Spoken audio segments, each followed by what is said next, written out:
Yo, salut tout le monde, c'est Gata Volgar, j'espère que vous allez bien, moi pour ma part je vais plutôt bien, j'espère que vous avez passé une bonne journée. Aujourd'hui on se retrouve pour une nouvelle vidéo, donc on se retrouve pour le débrief du match FC Nantes Paris Saint-Germain, match qui comptait pour la 23e journée de Ligue 1 Conforama, victoire du Paris Saint-Germain dans la douleur, sur le score de 2-1, l'ouverture du score à la 29e signée Mauro Icardi pour les Parisiens, 57e but de Thilo Kehrer et la 69e c'est Simon qui réduit l'écart pour les Nantais, mais ça ne change rien, le Paris Saint-Germain conforte sa première place avec cette victoire avec 12 points d'avance sur l'OM deuxième et 18 points d'avance sur le Stade Rennais troisième.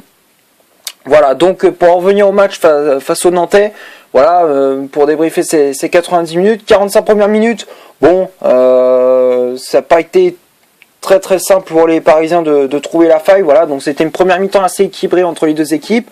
Le Paris Saint-Germain qui avait essayé de trouver la faille dans les premières minutes avec des occasions de Mbappé et de Di Maria, mais bon, malheureusement on était tombé sur un très bon Denis Petric, le gardien nantais, qui a été très bon dans ce match-là. Donc voilà, donc du coup on avait du mal à trouver la faille dans les premières minutes du match. Après il y a eu un face-à-face de Kylian Mbappé face à Petric. Je crois que c'était vers la 20e minute de jeu, voilà, bon, un face-à-face loupé de la part de l'attaquant français qui a buté sur le gardien nantais, et il fallait attendre vraiment la 29e minute de jeu, voilà, pour qu'on ouvre le score, voilà, sur le but d'Icardi, voilà, donc ouverture du score signé Mauro Icardi à la 29e, voilà, 4 matchs qu'il n'avait plus marqué, là il a marqué, bon, un but un peu chanceux, on va pas se mentir, parce que bon, l'action part du côté gauche avec Kylian Mbappé qui dépose Prado, je crois que c'est Prado sur le côté gauche, et ensuite il centre en retrait pour Di Maria, la frappe de l'Argentin est légèrement déviée par Mauro Icardi, et ça fait 1-0 pour le Paris Saint-Germain. Voilà, donc Mauro Icardi qui inscrit au passage son 10e but de la saison, voilà, donc 10e but en 16 matchs pour l'attaquant parisien, voilà, donc du coup ça permet à l'attaquant argentin de retrouver le chemin des filets, parce que ça faisait 4 matchs qu'il n'avait plus marqué, et là il a retrouvé le chemin des filets, donc ça fait 1-0 pour le Paris Saint-Germain. Et ce sera le score à la pause, même si entre temps Nantes a essayé de revenir avec notamment des occasions de Blas ou d'Abeid, mais malheureusement ils étaient tombés sur un très bon Keylor Navas. Ensuite, second mi-temps, bon, on a essayé d'enfoncer le clou, mais on n'y arrivait pas. On a essayé de trouver des options, des solutions avec Sarabia et Di Maria, mais bon voilà, Sarabia, moi dans ce match-là, j'ai pas trouvé extraordinaire. Di Maria, il a été meilleur. Voilà, moi j'ai trouvé Di Maria meilleur par rapport à Sarabia dans ce match-là. Moi, j'ai trouvé Sarabia pas terrible durant cette rencontre. Donc voilà. Après, bon, on pouvait compter aussi sur les transversales de Marco Verratti et d'Idrissa Gueye, mais voilà, on n'arrivait pas à trouver la faille dans ce match-là face aux Nantais. Et il fallait attendre la 57e minute de jeu sur un corner de Di Maria, Thilo Kehrer qui était tout seul au point de pénalty, claque une tête qui vient se loger dans les buts de Petric. Donc ça fait désormais 2-0 pour les Parisiens, le break est fait, et c'est le premier but cette saison pour Thilo Kehrer, voilà, donc l'Allemand qui permet au Paris Saint-Germain de mener 2-0, donc là on se dit bon, on mène 2-0, on a la maîtrise du jeu, on n'a pas de quoi paniquer, et ben à la fin du match, tu regardes le début de la seconde mi-temps et la fin du match, il y avait une grosse différence. Là, on était beaucoup moins serein en fin de match, parce que suite au but de Simon à la 68e, voilà, suite à une erreur de Kimpembe, voilà, donc dégagement contré de Marco Verratti, voilà, donc Verratti qui avait fait un dégagement un petit peu hasardeux, et du coup c'est Kimpembe qui a voulu prendre un risque, et malheureusement ça n'a pas payé, et du coup il a fait une erreur, pris de vitesse par Simon, voilà, Kehrer qui a essayé de revenir lui aussi, mais il a mordu la poussière également, et derrière l'attaquant nantais qui vient battre Navas, il vient gagner son duel face au gardien costaricien, et ça permet aux Nantais de revenir à 2-1. Mais bon voilà, à la fin du match, heureusement qu'on avait un grand Keylor Navas, voilà, heureusement qu'on avait un très grand Keylor Navas dans les cages, voilà, parce que je pense qu'on aurait eu un autre gardien, je pense qu'on aurait eu 2 partout. Je pense qu'il y aurait eu Rico dans les cages, je pense que ça aurait été un autre match, voilà. Mais heureusement qu'on avait un très grand Keylor Navas dans les cages, voilà, donc il a été très bon, très costaud, voilà, toujours remporter ses duels aériens, voilà, pour récupérer des centres. Donc voilà, franchement Keylor Navas, heureusement qu'il était là, parce que sinon il y aurait eu 2 partout. Voilà. Donc en fin de match, Navas a repoussé quasiment toutes les tentatives nantaises, voilà, notamment avec celle de Blas, Simon, Touré ou encore Bamba. Mais voilà, Bamba ça a été surtout le plus dangereux. Mais voilà, on a réussi à tenir ce score et de repartir chez des Nantais avec les 3 points.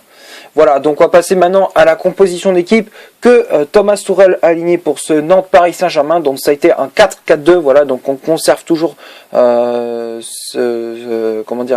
schéma tactique avec Keylor Navas dans les buts du Paris Saint-Germain. La charnière centrale, c'était Presnel Kimpembe associé à Thilo Kehrer, voilà, Presnel Kimpembe qui avait le brassard de capitaine. Les latéraux, Meunier à droite, Kurzawa à gauche, Verratti et Gay devant la défense, Sarabia et Di Maria sur les côtés, Sarabia milieu latéral gauche, Di Maria milieu latéral droit, et le duo d'attaque c'était Kylian Mbappé associé à Mauro Icardi. Après, il y a eu le remplaçant qui était rentré en jeu, il y avait Paredes qui était rentré en jeu à la place de Pablo Sarabia et Julian Draxler à la place de Mauro Icardi. Du coup, on est passé un 4, on a toujours conservé notre 4-4-2 et voilà, donc on a fait jouer Draxler un petit peu en faux numéro 9 et on a mis derrière Kylian Mbappé en pointe.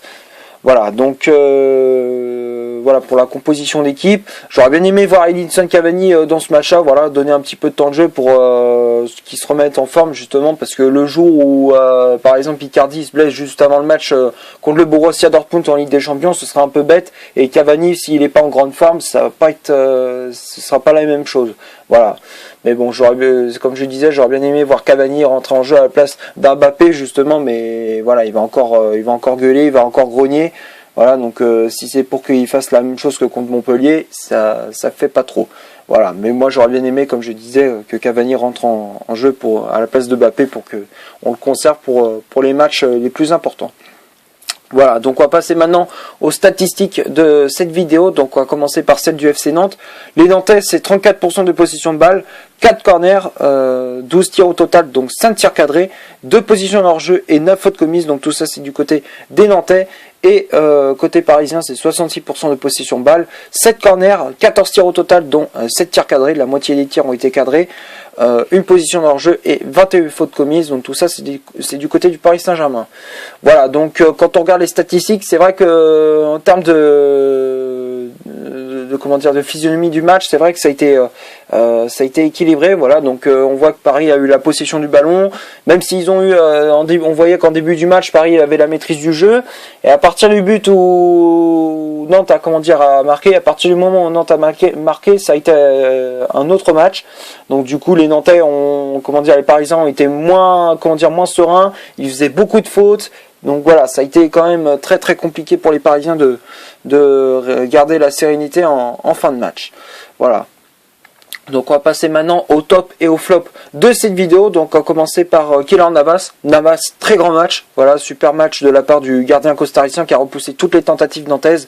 Voilà, donc franchement très gros match de la part du gardien costaricien. Donc pour moi je le mets dans le top. Il y a aucun débat. Ensuite, la charnière centrale Kimpembe et Kehrer. Kimpembe, bon, voilà, on a retrouvé le Kimpembe qui fait pas mal d'erreurs défensives, qui est pas serein, qui relance un peu de manière hasardeuse. Voilà, donc on a retrouvé le Kimpembe qui fait un peu des erreurs. Voilà, donc pas le Kimpembe solide, dur sur l'homme et tout. Donc voilà, donc pour moi Kimpembe dans ce match-là, j'ai trouvé assez décevant. Donc pour moi Kimpembe, je mets dans le flop. Kehrer, pareil, voilà, match pas terrible non plus de la part du défenseur allemand.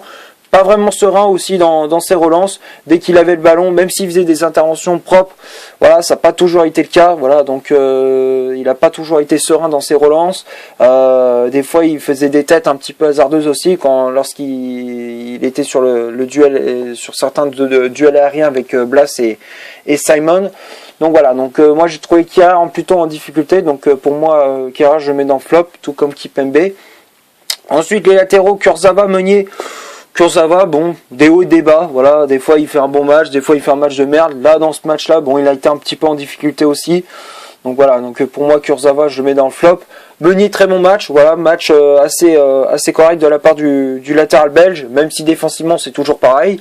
Offensivement, il a été assez intéressant, il a apporté du plus à l'attaque du Paris Saint-Germain. Il s'est créé pas mal d'occasions il s'est créé pas mal d'occasions, surtout en seconde mi-temps. Donc voilà, moi j'ai trouvé un Meunier assez intéressant. Donc pour moi, Meunier, je le mets dans le top. Ensuite, le milieu de terrain, Gueye et Verratti. Bon, Verratti, il est un petit peu en dessous par rapport à d'habitude, mais voilà, il a fait quand même un match assez correct. Donc pour moi, Marco Verratti, je le mets dans le top. Gueye, très bon match. Voilà, on retrouve le Gueye qui monte en puissance. Voilà, donc on voit Gueye qui est en train de remonter en puissance petit à petit. Donc voilà, donc Idrissa Gueye pour moi dans ce match-là, je mets dans le top. Ensuite, Sarabia, match pas terrible de la part de l'Espagnol. Voilà, donc c'est vrai dans ses passes, dans ses transmissions de balles, c'est vrai que c'était assez laborieux, beaucoup de pertes de balles, beaucoup de transmissions mauvaises. Voilà, donc elles étaient mauvaises ces transmissions de balles. À chaque fois, dès qu'il voulait faire un décalage, un geste technique, ça passait pas. Donc voilà, moi j'ai trouvé plutôt Sarabia en difficulté également. Donc pour moi, Sarabia, je mets dans le flop. Di Maria, très bon match. Voilà, encore une fois, ça a été chef d'orchestre de l'attaque du Paris Saint-Germain. Très gros match de la part de l'Argentin, voilà, donc qui a été très dangereux sur ces occasions, auteur de la passe décisive sur le but d'Icardi, voilà, si on peut dire ça comme ça, enfin buteur. Enfin, quand je dis passeur, c'est, je veux dire, comment dire, il a tiré, il a marqué, mais après ça a été par vérification, c'est Icardi qui a marqué parce que la frappe de Di Maria a été déviée, donc on peut dire c'est une passe, un tir qui s'est transformé en passe décisive, donc du coup, Di Maria qu'on peut dire qu'il a été auteur d'une passe décisive, voire même 2 passes décisives, voilà, parce que il avait été aussi passeur décisif, pardon, sur le corner sur le but de Thilo Kehrer.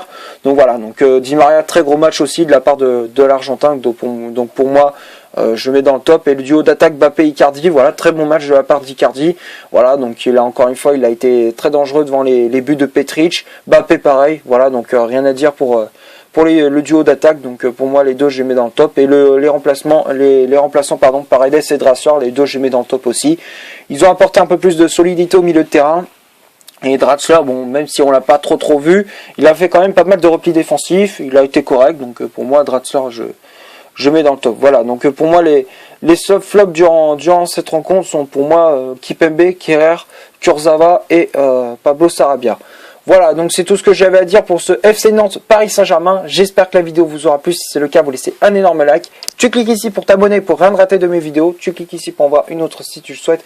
Et moi je te dis à la prochaine pour une prochaine vidéo. Ciao!